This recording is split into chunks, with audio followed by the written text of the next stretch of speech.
It's a pleasant aroma.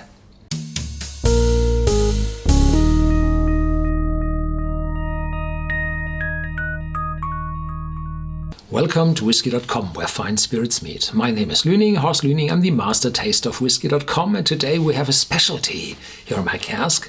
It's a Littlemill, 8 years old, and it's a collector's item. It's 40% ABV, and it's a lowland single malt whiskey, and the distillery was established in 1772. So half a century before distillation in the Scottish Highlands became legal. And there is a direct line from Greenock to Dundee, I think, and everything south of that line belonged to the lowlands, not geographically, but tax-wise.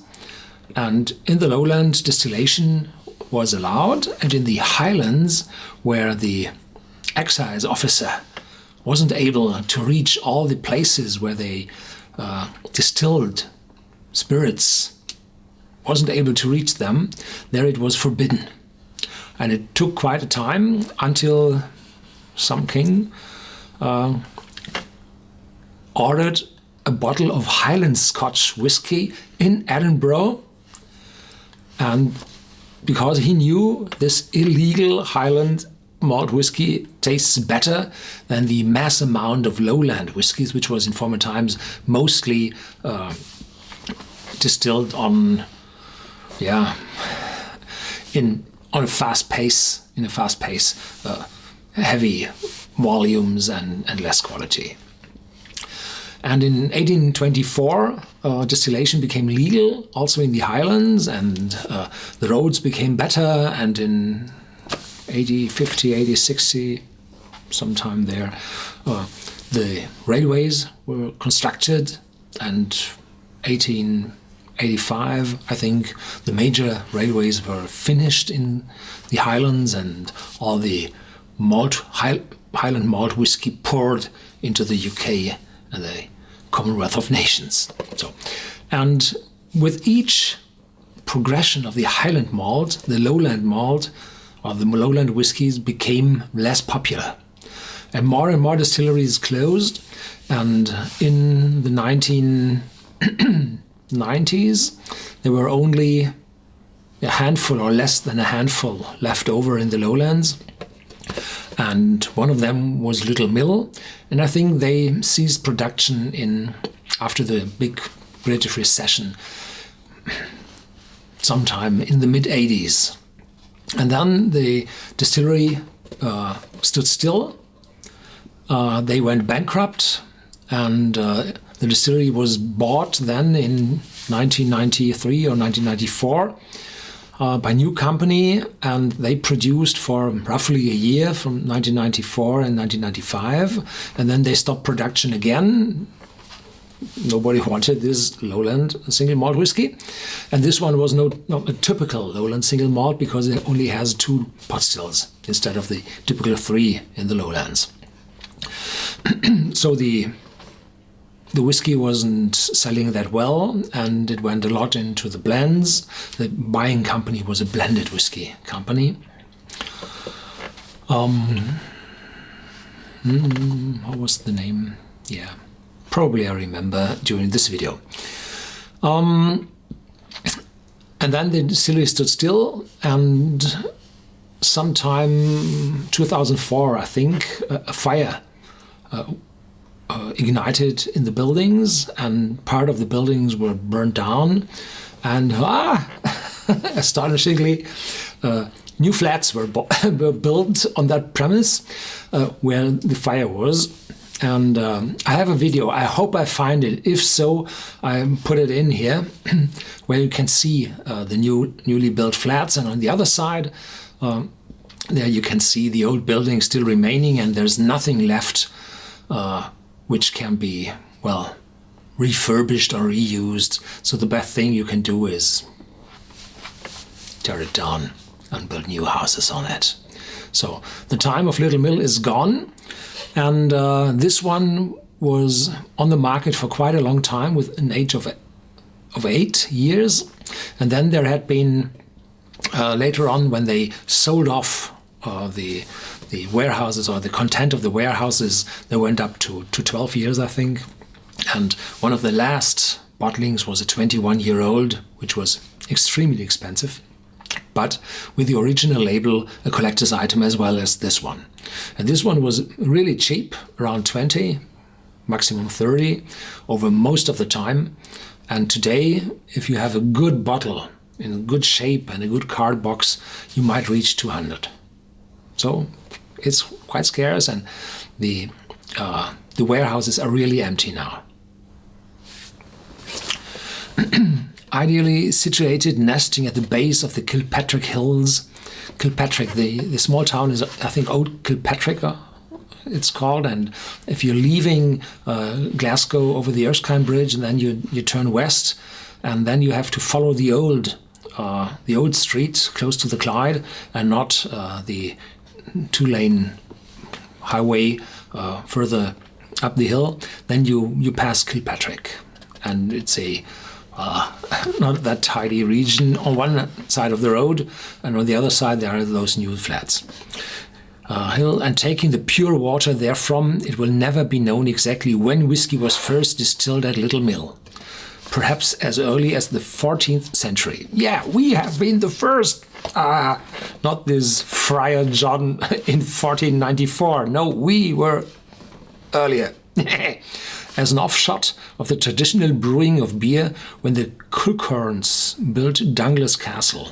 But what is certain is that about 1750, George Buchanan, a wealthy Glasgow maltster, purchased Littlemill as part of the Auchenchorley estate, and by 1772, houses had already been built for the excise officers. There you find tax records from this office, and then you have the proof that there had been a distillery. Otherwise, there wouldn't have been an excise office. When the first government survey of the whiskey industry was conducted in 1821, Littlemill was already making 20,000 proof gallons a year. These are imperial gallons, more than 4 liters. Littlemill has thus a long and cherished history of making fine malt Scotch whiskey. This is it. And this bottle wasn't in a good shape. You can see here some watermarks. It might have leaked. And I tried to pull out the cork a few minutes ago, and then, oh, it's a screw cap from plastic. It smells good, but I have no idea why this could have been that. Or it was another bottle was leaking and it dropped inside this card box. The card box looks quite well. So no idea what happened to this bottle. But there are some bottles on the market. There have been some pallets found 1-2 years ago, but they were in quite bad shapes. I think they stood somewhere in the warehouses and stood there for decades.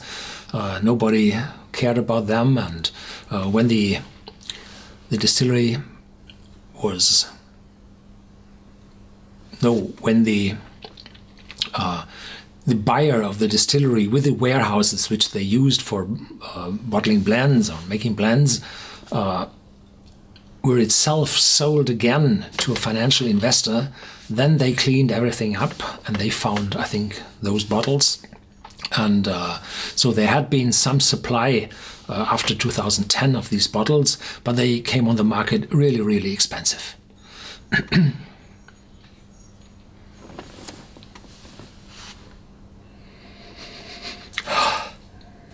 It's a pleasant aroma, and it's a little fruity and some sweet marshmallow aroma. And officially it said some talcum powder. I know how talcum powder smells, but I can't find it, no. Maltiness, of course, a lot of maltiness. The name of the company was Glencatrine Bonded Warehouse Houses. And they were blenders, and they owned the Littlemill and the Loch Lomond and the Glen Scotia distilleries. Littlemill was given up, and Loch Lomond and Glen Scotia was sold on to the financial investors in 2014 or 15. I'm not quite sure. 14, I think. So it's quite a pleasant, not very complex, not very intense smell.